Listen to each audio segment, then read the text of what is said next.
চলে এলাম পুষ্পিতাস কিচেনে। আজ আমি আপনাদের দেখাবো হাঁসের মাংস রান্না। দেখুন কিভাবে হাঁসের মাংসের পাতলা ঝোল রান্না করি।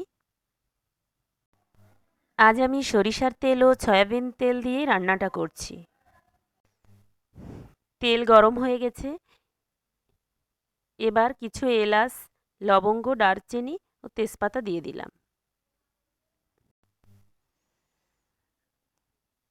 খুবই অল্প পরিমাণ মশলা দিয়ে আজকে আমি এই মাংসটা রান্না করব।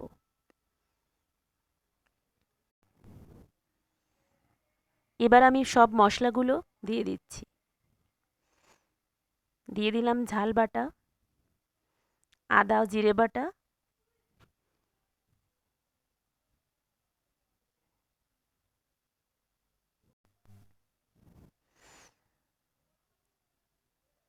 আমি আজকে খুব বেশি মশলা দিব না। আমরা হাঁসের মাংস এভাবেই রান্না করি। লবণ দিয়ে দিলাম, হলুদ দিয়ে দিলাম। এবার মশলাটা ভালো করে কষিয়ে নিচ্ছি।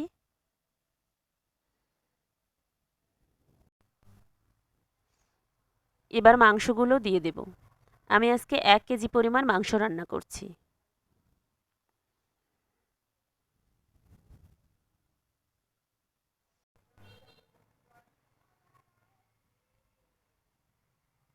এবার মাংসগুলো দিয়ে দিচ্ছি।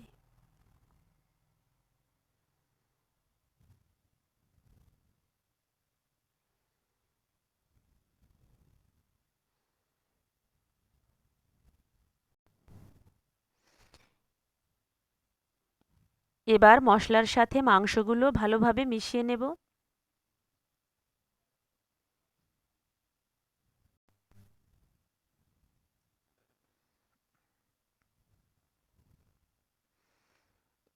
এভাবে অল্প মশলা দিয়ে একবার খেয়ে দেখবেন, খুবই স্বাদের হয়।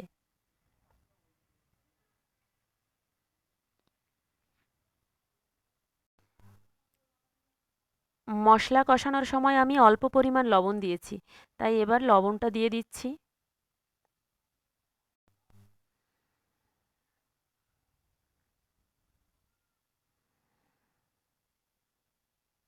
লবণ দিয়ে দিলাম।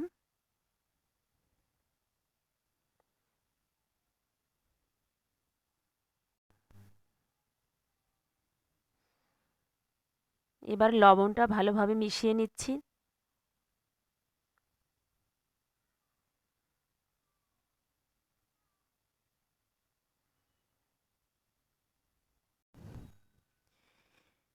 এভাবে কিছুক্ষণ মাংসটা কষিয়ে নিচ্ছি, যতক্ষণ না পর্যন্ত মাংস সিদ্ধ হয়।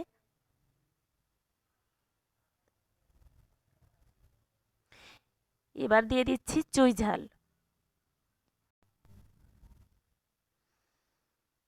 এবার আলুগুলো দিয়ে দিলাম।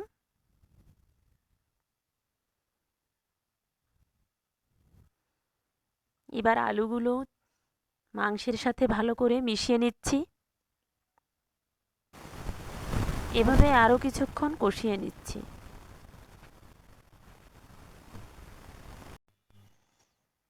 দেখেই বোঝা যাচ্ছে মাংসটা প্রায় সিদ্ধ হয়ে এসেছে। মাংসের স্বাদটা নির্ভর করে মাংস কষানোর উপর। তাই মাংস কষানো যত ভালো হবে, মাংসের স্বাদ তত ভালো হবে।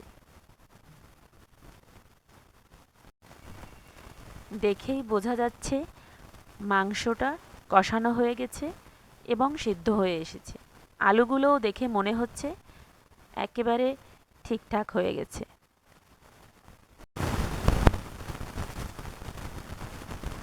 এবার আমি পরিমাণ মতো ঝোলের জন্য জলটা দিয়ে দিচ্ছি।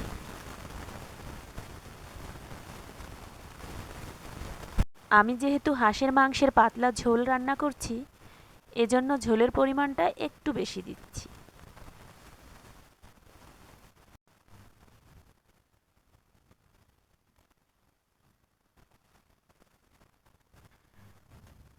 মাংস রান্নাটা প্রায় হয়ে গেছে, কিছুক্ষণের মধ্যেই নামিয়ে নিচ্ছি।